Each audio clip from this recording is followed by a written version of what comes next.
Te he llamado por tu nombre, Cristian Gálvez. Capítulo 42. Año 71 después de Cristo, 3831 del calendario judío, 824 del calendario romano. Éfeso.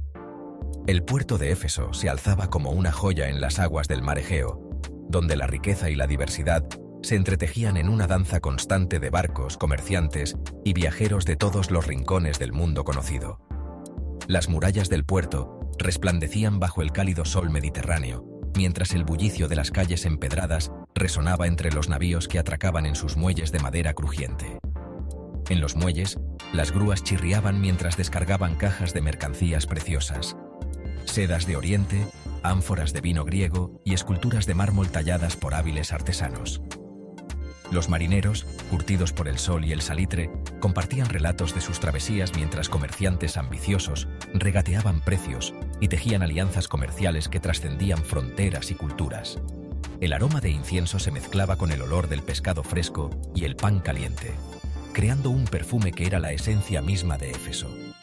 Aquel lugar se alzaba como la puerta de entrada a una ciudad cosmopolita y vibrante, donde la mercancía exótica se intercambiaba en animados mercados y los aromas de especias y perfumes embriagaban los sentidos.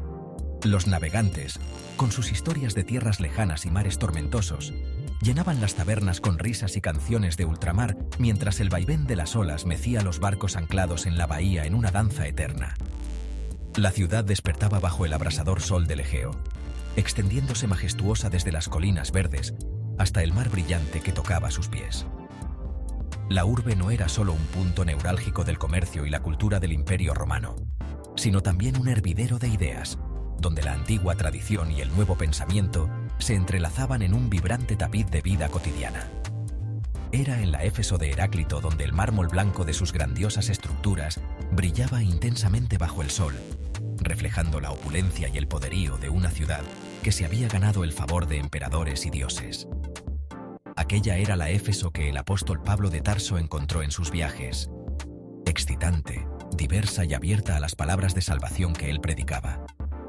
En esta ciudad, el mensaje cristiano encontró tanto acogida como rechazo, reflejo de la encrucijada de pensamientos y creencias que era aquella ciudad.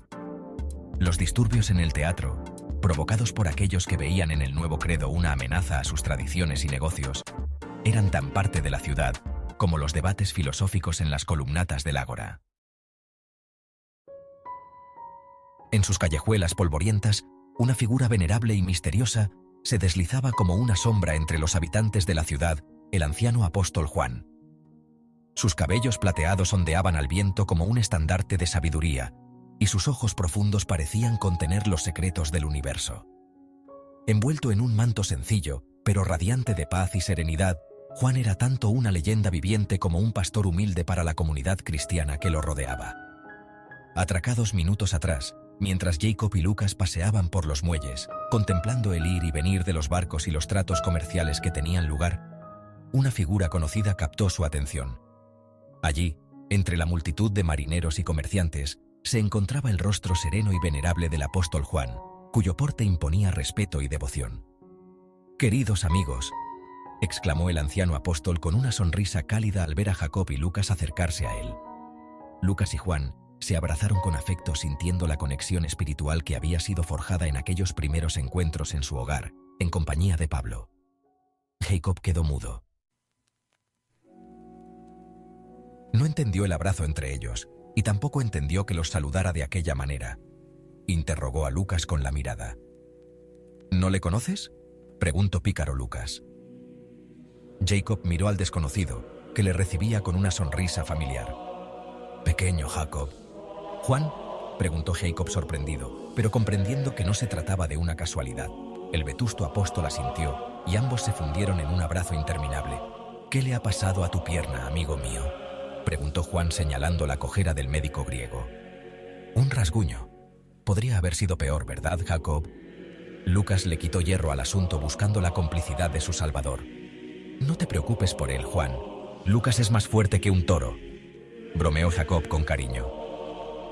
El sol del mediodía brillaba sobre sus cabezas cuando decidieron sentarse en una posada apartada del ajetreo del puerto, ansiosos por escuchar las palabras de sabiduría y amor del venerable discípulo de Jesús.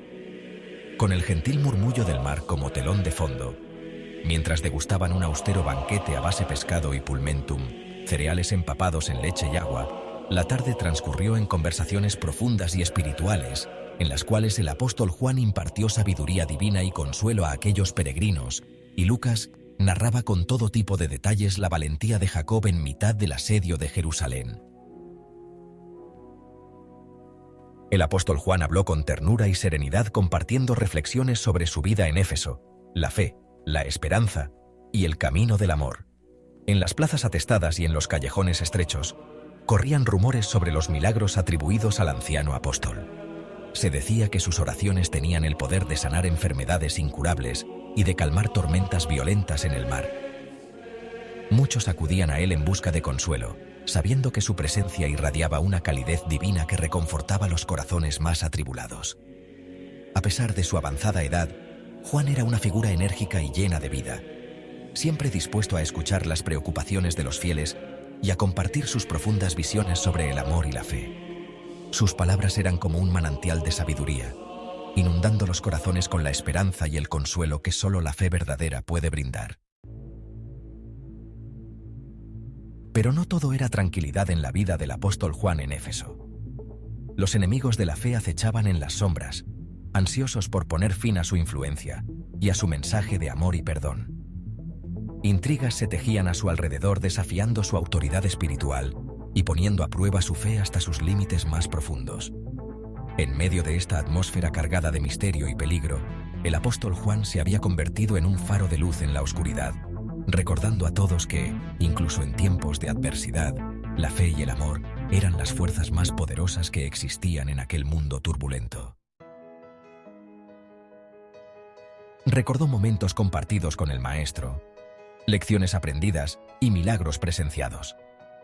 Pero a Jacob, por un instante, todo aquello le recordaba la presencia y la pérdida de su tío Simón, el celote, y su madre Miriam.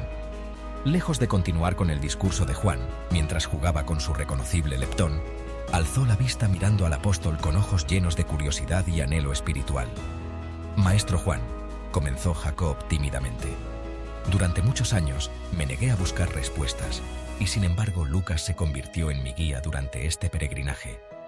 Pero ahora, una vez cumplido mi propósito, me siento algo perdido en un mar de dudas.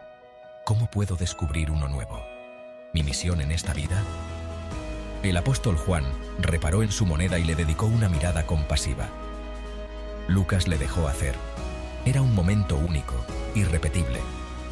Para el griego, aquellos dos hombres habían compartido momentos con Jesús de Nazaret, y allí estaban, cara a cara frente a él, hablando de lo humano y lo divino, maestro y alumno.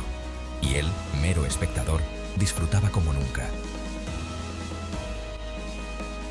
«Querido Jacob», empezó Juan con calma, «tu camino se revelará a medida que camines con fe y confianza en la voluntad de Dios. Yo mismo, desde hace semanas, tengo visiones. Un ángel con 7 estrellas en su diestra me visita. Necesito tiempo para interpretarlas y saber por qué y qué hacer con ellas.